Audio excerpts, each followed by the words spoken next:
The late afternoon sun dipped low over Route 66, casting long shadows across the cracked asphalt of Hank's Gas and Grub. The air hung heavy with the scent of gasoline, hot tires, and the bittersweet aroma of decaying leaves from the old maples lining the road. A busted neon sign buzzed and flickered overhead, its garish red glow battling against the fading daylight. The wind whipped through, a biting chill that cut through thin jackets and served as a stark reminder that winter was coming, fast and hard. Somewhere far off, the lonely, hollow wail of a truck horn echoed across the empty fields.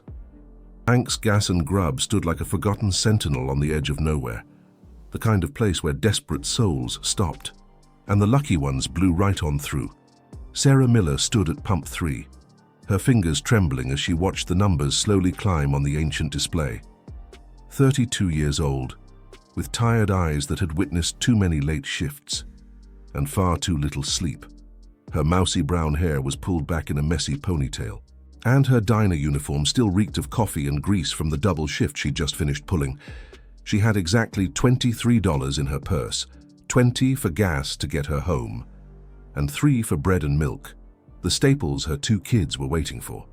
The house payment was already 3 months overdue. The bank had sent the final notice yesterday. Cold and unforgiving. But Sarah just kept showing up to work, kept forcing a smile for the customers, kept clinging to the belief that things would somehow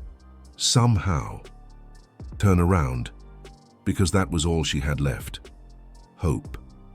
Before we go any further, if you believe in the power of kindness, in second chances, and in standing up for what is right, make sure to like, comment, share, and subscribe to this channel. Tell us in the comments where you're watching from, because stories like this remind us that humanity still flickers in every corner of the world, even in the most unexpected places. The rumble came first, a deep, mechanical growl that made Sarah jerk her head up from the gas pump. A massive Harley-Davidson roared into the station, its engine sputtering and coughing like a dying beast.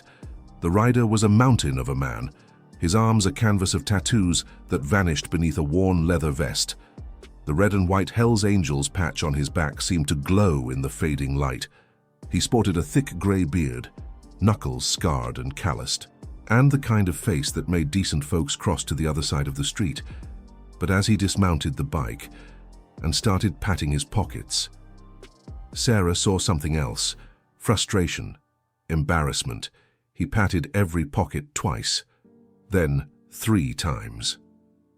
His wallet was gone, lost somewhere on the long stretch of highway behind him. The pump Sarah was using clicked off. $8.42.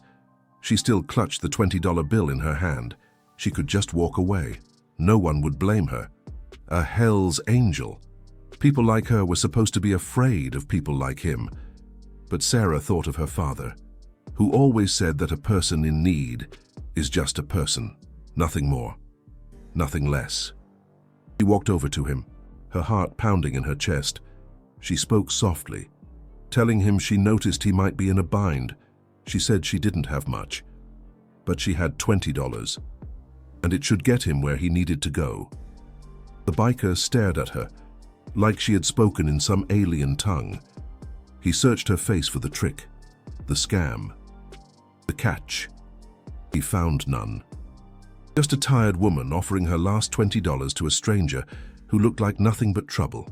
His voice came out rough, like gravel on sandpaper. He asked her, why would she do that? She simply replied that everyone needs help sometimes, even the ones who look like they don't. 1 week later, Sarah woke to a sound that shook her small house like an earthquake, a deep, thunderous rumble that seemed to emanate from everywhere at once. Her children ran to the window, their eyes wide with confusion and fear. When Sarah pulled back the curtain, her breath caught in her throat. Motorcycles, dozens of them, maybe 100. Big Harleys lined both sides of her narrow street, engines idling in a deafening chorus of mechanical thunder, leather vests everywhere. The red and white Hell's Angels patches blazed like flags in the morning sun. Her first thought was stark terror. What had she done wrong? Had helping that man brought trouble to her doorstep? She cautiously stepped onto the porch, her legs shaking, pulling her children protectively behind her. The crowd of bikers parted, and the man from the gas station walked forward. He looked different now, cleaner, more rested, but those same eyes, hard and weathered, now held something softer. He called her name, Sarah Miller, and introduced himself as Jake, Big Jake Cannon, the president of the local Hells Angels chapter. He said she helped him when no one else would. She gave her last $20 to a stranger who looked like her worst nightmare. He paused, letting the weight of his words sink in. He told her that their family doesn't forget kindness like that. They don't walk away from people who walked toward them when everyone else ran. What happened next would become a legend in that small town. Bikers spread across Sarah's property like a coordinated army. 2 men with tool belts climbed onto her sagging roof, hammering and sealing leaks that had dripped into buckets for months. 3 more attacked the broken porch railing, replacing rotted wood with fresh lumber. Someone fired up a chainsaw and cleared the dead tree that had threatened her garage since spring. Women from the club carried boxes into her kitchen. Bags of groceries overflowed onto the counter. Eggs, milk, bread, chicken, vegetables, cereal. Enough food to fill her pantry for months. They brought warm winter coats for her children, boots that actually fit, and backpacks overflowing with school supplies. A man with gray in his beard approached Sarah with an envelope. He said simply that they took care of her house payment, paid in full.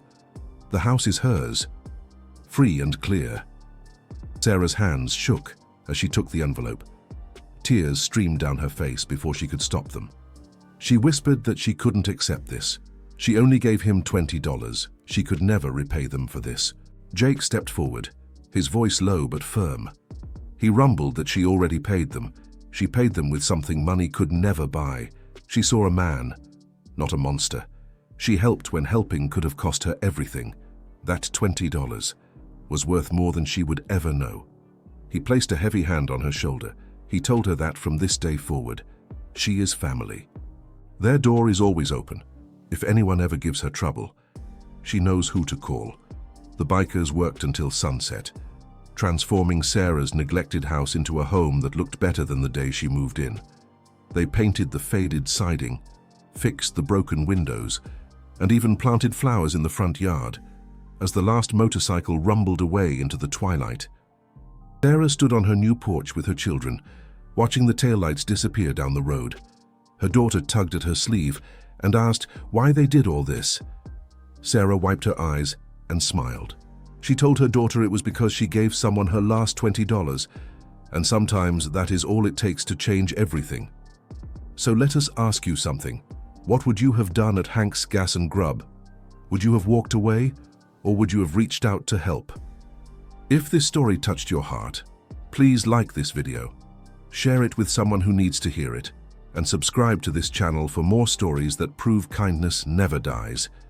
Because in a world that often feels cold, a little warmth can go a long way.